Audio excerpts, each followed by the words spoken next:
guys, how are you doing? Welcome to the Chamaa show, and today we are taking you all the way to Kisumu Dala, the land of fish and omena. That's right, we bring you the story of a community in Kisumu's Nyalenda, home to the Kasagam clan. Within this settlement lives the Wathari clan, a close-knit people in a fast-changing urban landscape.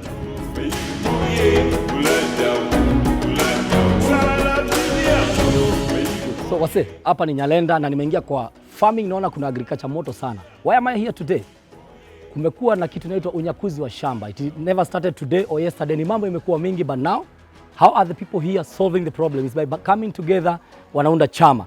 I want to meet the owner of this house. Aniambie chama inawasaidiaje wakipigana na hii mambo ya shamba ambayo imekuwa a very big threat to them. Stay tuned. Wacha nipate huyu jamaa hapa. Come in. Yeah, hello. Kiongozi? Yeah. Ukoaje? Poa. Yeah. Uko fiti? Niko poa. Naona huku shamba mambo mengi. Yeah, hapa kuna mambo mengi hapa hivi. Yeah. Mimi nimesema Nyalenda sitakuwa naisikiaga tu ati nini, nasema tujilete hapa. Okay. Tupige story na wewe. Leo sasa utaona kwa macho. Yeah. Fiti kabisa. Sasa hiyo ni poa. Mimi naitwa Silas Okwengu. Mimi ni mwenyeji wa hapa. Mimi natoka kwa hii sehemu. Mimi nilizaliwa hapa around 38 years ago. I'm a fourth generation of this community. That is to mean that my great-grandfather, my grandfather and my father was born and raised in this particular land. My great-grandfather was born in 1893. He died and was buried in this particular land. My grandfather and also my father was born in this and buried in this land. Ni prison walikupata hapa ama wewe ndio ulikuja kwa shamba ya prison? Prison nilipata mababu zetu hapa, mababu yangu hapa hivi. Mzayati alikuwa born in 1893. That is my great grandfather was born in this particular area and died and buried in this particular area. Yeah. We also have fifth and sixth generation that we are also telling them that this land is theirs. In this particular land, we have a population of around 1,472.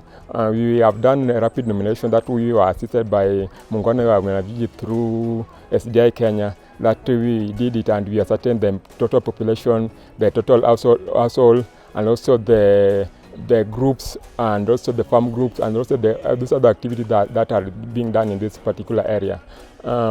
This area is about 64.5 acres that is being under dispute between community and Kenya prison. If we can be a victim in this area, I don't know where we can go. Seto nikech joga nyaka chuoga gini go no seto. Adonge nyikwayo kende. Apite e puodho ka. Maradier makata kubiro ka. Uyudo ka nyikwayo puodho apuro go kae. Nyikwayo ge mapidho. Kenda puonjo sani kama rome katini. Nyikwayo pidho galot mapidho kani. Koro kata kama nyalo dake onge. Nyocha adhi pango kamoro piny nodhi gi ute na te. Ariambo. Jogweng' ariambo. Koro kama nyalo puro kata kama nyalo gede onge. Adiera kwayo jo sirikal ni kunyalo yie gi jumuungano manyocha osemako badwagi. Miwa title deed. Kaka jo mamoko jo Kibos nyocha osemiyo kata jo Mombasa be noseyudo kamoro manosechalo kama. Mano mi wabe miwa title deed mondo wagere ute kaka jo wadwa mamoko. Akwayo mana matin kamano ni kunyalo yie to title deed miwa uru namba lope wagi magne lope kwarwa jo prison okwaya jogi eka no chako duoko negi madie dine ni bedi ne maggi dine gi kaw namba lochon anguma no mono gi kaw lochon ma wan sani kane kwere wosetho gi chuo wate wadong kie kama kore ka gidwa ma walo wan gadier malopwa to gima duong' moloyo ni title deed gimiwa namba lo. Mane wach manya wacho nikech weche mang'eny nyithiwa osewacho. Mane wach ma wacho ni title deed gimiwa lopwa mondo wagede kaka jowadwa moko. Adier kaka wanyagedo onge. Mane wachna. United under the National Muungano wa Wanavijiji movement, they are fighting to reclaim their ancestors' land from the Kenya Prison Service, a fight rooted in history, sustained by grit, and driven by the urgent call for justice. I'm Father Zumondi Okech from Kasagam, Kisumu, Nyalenda. This land we are talking about is a community land of Kasagam community. And the history of this land can be traced way back in 1930. And our forefathers are buried here. And by that time, there was a prison building in Milimani where ACK Cathedral Church stands. Colonial government requested for land where they can produce food for the inmates. So there was a verbal agreement with the elders by that time that they can be given land temporarily for cultivation for the food for the inmates. And that has gone up to 1940 and up to 1949. Up to 1949, when now they were building another prison in Maxwell Farm in Kibos. And there was agreement that after that building is finished, then we are going to get back our land. And up to now, they have not done so. They went secretly and registered the land in the name of the government. And that is the problem we have up to now. What happens when somebody knows this as the only home they have? They've never known another home. We have old wazees here. We have old mamas here. We have widows here. We have children that only know this as their only home, their source of livelihood. They reside here, they go to school here, they are able to go to their churches here. This is where they know, this is where they play. And all of a sudden, that is now taken away from them. You don't have a house, you don't have your source of livelihood. Looking at this place, it is a food basket. We have mboga being grown here. We have all manner of food growing here. And this is what these people feed on. This is what they are able to sell to be able to generate income. And when this is taken away from them, they are left with nothing. So that is the reason why we came into this fight so passionately, because we'd wish to see these women living a decent life. We'd love to see these women able to make money out of the only source of livelihood. The Kasagam have cultivated this fertile land for generations, feeding Kisumu from its soil, nurturing their homes, and burying their ancestors here. But decades ago, during colonial and post-independence land allocations, this land was swallowed into what became the prison farm under the Kenya Prison Service. Between 1978 and 1982, parcels once adjudicated to local families were merged into a prison-reserved plot, stripping residents of legal rights and title deeds. Hili mambo la shamba imetufanya tumedhoofika kiafya, kiuchumi, na at least imefanya wenzetu pia hawajaendelea. Kwa nini nasema hivyo? Nasema hivyo kwa sababu unapata ya kwamba huwezi jenga nyumba permanent katika shamba lako. Huwezi fanya kitu yenye inaweza peana motisha kwa watoto. Huwezi fanya project yenye inaweza enda zaidi ya miaka 10. Hiyo jambo peke yake imetuangaisha kwa miaka mingi sana. So tumechukua hii fursa kama vijana, tumechukua hii fursa kama on behalf of Kasagam community, at least tupiganie na tufuatilie hili mambo la shamba, at least wenzetu pia na baba zetu wenye wamebaki, at least wakue na waishi ile maisha nzuri ya kuliko kuishi ile maisha yenye imedhoofika. So it is on this background that we are here to talk about the 4th generation group that we were able to mobilize from scratch, because they have an issue with land grabbing. They are having an issue with their land that was grabbed by the prison, and it is an issue that they've been able to battle for a very long time. because this is where their grandfathers were born. This is their native land. These people are called the Kasagam people, the Kasagam community, and this is what they know as home. They do not have any other home. So when we learned about the prison land issue as it is described, we came to join the Kasagam community residing in this area, and we were able to begin from scratch. Nasema mko watu over 1000 hapa.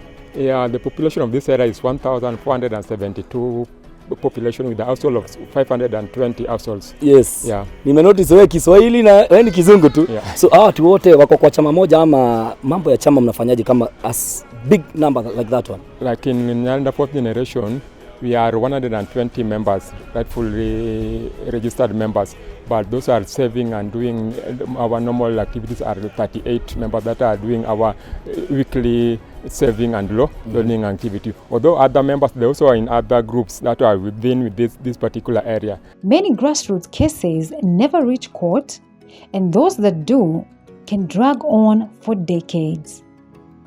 The Nyalenda case is still unfolding, but one thing is certain: their savings groups are the heartbeat of the fight.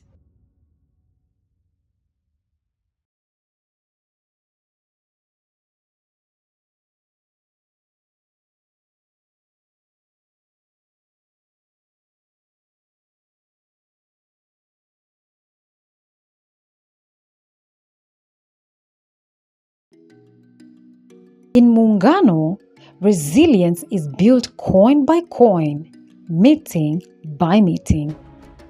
When communities organize and save together, they can fund legal battles, invest in housing, and stand up to the most powerful institutions.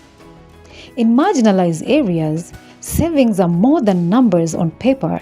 They are a declaration we will not disappear. Okay. Mimi kwa majina naitwa Nama na Diego Tuti, mzaliwa, mkaazi na vile vile mkulima wa eneo hili la shamba la ex-prison farm. Kwa hivyo sasa vile tunaongea hapa hivi, hapa awali tulikuwa tumekaa tumesambaratika, kutoelewa, kutojua juu vile sasa mababu zetu na mababa zetu walituacha, hawakutuacha kwa umoja wa kujua kwamba hapo mbeleni tutakuja kuwa na matatizo kuhusu mambo ya na ardhi hapa vile tulivyo hapa wakazi. Hivi sasa vile naongea hapa naongea kama mwekazina wa kikundi cha chama cha fourth generation. Shukran kwa muungano wa wanavijiji kuleta pamoja kwa njia ya kutuunganisha, kwa njia ya kupata hilo kuwa na hifadhi ya pesa kidogo kidogo kujimudu katika hii mambo ya maisha ya kila siku. Vile ninavyoongea hivi sasa, kikundi chetu kimetuwezesha kuwa na akiba kidogo, hata kama tunaweka kutoka kwa hao mama na hao vijana pamoja na wengine wetu wenye tuko nao kwenye kazi za kulima. Tumejimudu hivi sasa, tuko pamoja, si kwamba tuko tu pamoja kwamba tunalima. Tuko na akiba ya kikundi, akiba ya wakulima. Inaweza kutuwezesha kufanya vitu kama pasei filings na mambo na kesi yenye tunafuatilia kutoka kwa muungano wa wanavijiji na loya wetu, imetusaidia vilivyo. Tuko na akiba kidogo inaweza kutuwezesha kufanya mambo ya ukulima. Tuko na mambo na welfare. Tuko na mambo hivi sasa pia tumeanza mambo na housing. Akiba tofauti yenye zikatuwezesha hapa mbeleni kama tunaweza tukawezeshwa kuwa na makao na cheti cha makao, tupate kujenga, kuishi na kufanya maendeleo kwa njia inaweza ikatusaidia kama wana community, tusije tukaishi kwa amani, tusije tukaishi kwa hofu ya kwamba mbeleni hapa tuko na mamiradi zenye nataka tufanye mbele zenye hata mababu zetu hawakufanya. Kuwa na kama tuseme long term project. Sasa nafanya kikundi chetu imekuja na mambo ya akiba. We were able to make them understand the importance of coming together as a community, of uniting, of working together, of agreeing together, of working together. So we had to make them understand the importance of meeting frequently of agreeing frequently, of saving frequently, because these are the issues that help us to fight these kind of cases. This is not the first place that we are handling this kind of a case. In Kisumu alone, we've had land eviction issues in Bandani. We've had issues in Kibos. And the Kibos issue was handled, and we are very, very grateful to the partners that always come. In 2014, residents petitioned the National Land Commission to investigate the historical injustice. By 2020, their fight had reached the Environment and Land Court. Their demands go beyond compensation. They seek injunctions, adjudication, cadastral mapping, and title deeds for 31 parcels of land representing decades of heritage. Hakuna kitu kizuri kama kukua kwa chama. Tulionelea ya kwamba kukua kwa chama ni kitu muhimu sana, kwa sababu hapo ndio tunapata nguvu. So vile kukua kwa chama imetusaidia kwa njia nyingi sana. Moja wapo ni tunaweza changia pesa, ingine tunaweza pata mkopo, ilhali pia ilitusaidia kwa mambo zingine hapa, kama kulipia charges pale tulipopeleka mambo yetu kotini kuhusu mambo ya ardhi yetu. So ningependa kusema hivi, the main issue yenye ilitufanya tukue kwa chama ni mambo ya land. Tumeshughulikia mambo ya land kama changamoto kuu sana, kwa sababu tulionelea kwamba tunakuwa evicted, tulikuwa tunapata threats za eviction notice kila mara, inatia watu wasiwasi, hawawezi ishi kwa amani. Secondly, pia ilitupata kama hatukuwa kwa umoja. So kukua kwetu kwa umoja imetufanya tumeanzisha vitu vingi sana. Kwa hivyo vile tunaongea, kuweka akiba kupitia kwa mafunzo, tumepata kujifunza ya kwamba yafaa uwe na akiba tofauti. Akiba ya kwanza, mambo na shares, inaweza kukuokolea katika kuchukua mambo na loans katika group. Tuko na mambo na welfare, ukiwa na shida unaweza kuokolewa, na vile mambo na housing ni kuseparate. Unapata kwamba hiyo nayo pesa faa kwamba tunaiguza, tunakuwa nayo na lengo la maisha ya baadaye. Juu hivi sasa hataki tu mambo ya pesa, mambo ya maendeleo, nataka maisha ya watoto wetu ya baadaye wapate makao kamili na naweza kukarezi tuliwajengea. Sasa kwa hiyo mambo na housing tuliona kwamba hii pesa yake iweke tu tofauti kabisa na mambo na akiba za matumizi na mikopo zingine. And when we talk of shilingi chingli chingli, it's all about our savings and what we are directing it to. So we could possibly just say shilingi chingli chingli nyumba mpya Nyalenda. Yeah, just to be able to help us understand that where is this shilingi chingli chingli going towards. If I think we are the only group that begins from scratch. We are not waiting for a group to be structured, to be included, or to be invited within Muungano. We can begin with a group of people that have not agreed, they've not understood the essence of uniting. So we get a group of people like this group that we found here, not joined together within a group, help them, organize them into a group that now is structured and can run their affairs, and that now qualifies them to join Muungano Wanavijiji. We also have structured groups, registered groups that are already doing their activities. We also allow those to federate within Muungano. But the wheels of justice turn slowly. Hearings are postponed. Years pass by. Still, the people of Nyalenda persist. Savings meetings continue. Coins drop into metal boxes. Records are kept.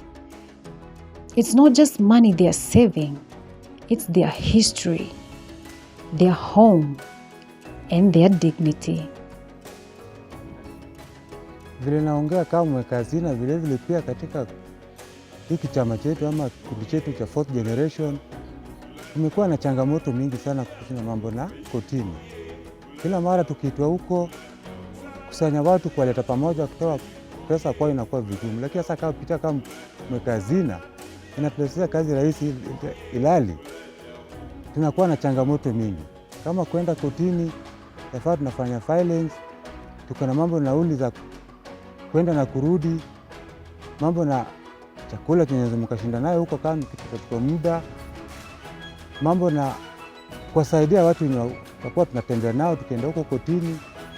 Kwa kila mara kesi imeenda kwa muda mrefu mno.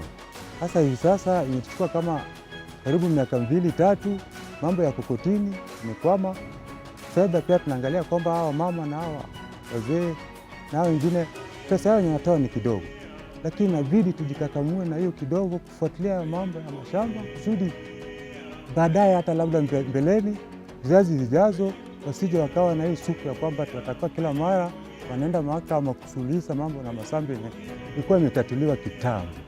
Kwa hiyo tunaomba kama serikali inaweza ikatuwezesha, mimi kama mweka hazina watuwezeshe pate kitu tunasema cheti cha udongo kupitia kwa hizo amzao za government. Sisi hataki kujua mambo yao mengi, la maana tunataka tu ardhi, makao, vile tunahimizwa kama Kenya wengine tupate kujimudu na kuishi kwa maisha ya amani na kwenda sambamba na Wakenya wengine. Through advocacy, at least watu saizi tuko na nguvu ambapo tunaweza sema hatuogopi venye tulikuwa tunaogopa hapo awali. Ningependa kuongelea mambo ya shamba kidogo. Tunaomba serikali kama inawezekana waturegeshe shamba letu, watupatie title deeds. Saizi tunafanya savings. Pengine tunaona kama manyumba zinajengwa. Tungependa tuishi kama hao wenye wanajengewa nyumba. Sisi tuko na ardhi hapa, tunaweza pata makao mema, tunaweza pata hata income through the housing project. So na request on behalf of Kasagam community watutengenezee titles, kila mtu akuwe na title yake, kwa sababu kwa hizo miaka zote tumekuwa tukiishi kwa amani, hakuna mtu mwenye anang'ang'ania mpaka na mwingine. So ningeomba serikali watuonee, watupatie titles jinsi ambavyo niliona kama kule Mombasa pia walipeana titles. At least itatusaidia na kutupatia motisha kufanya 1, 2, 3 kuhusu mambo ya ujenzi ya nyumba.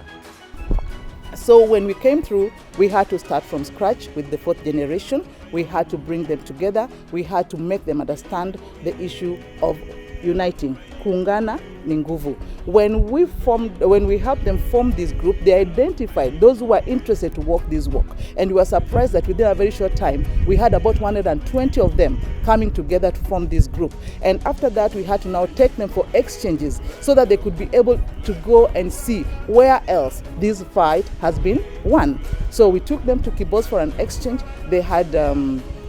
They were able to speak to the community in Kibos, and they were able to understand that it is possible to work together to be able to fight. And then we introduced them into savings so that they could be able to have some money from which they need to have a basket from which they can be able to run their affairs. You know, they had to even travel to Nairobi, you know, to go and seek out some of the information they needed, and those are kind of things that needed money. They always have to need money when they are going to court. They always need money. So in as much as they are lucky to have a pro bono lawyer, there's still so much that they need to do, and that involves having money. And when it was just a few of them contributing, it was not easy. But when they came together to contribute and to be able to spend this money on the things they agreed upon, it made work much easier for them.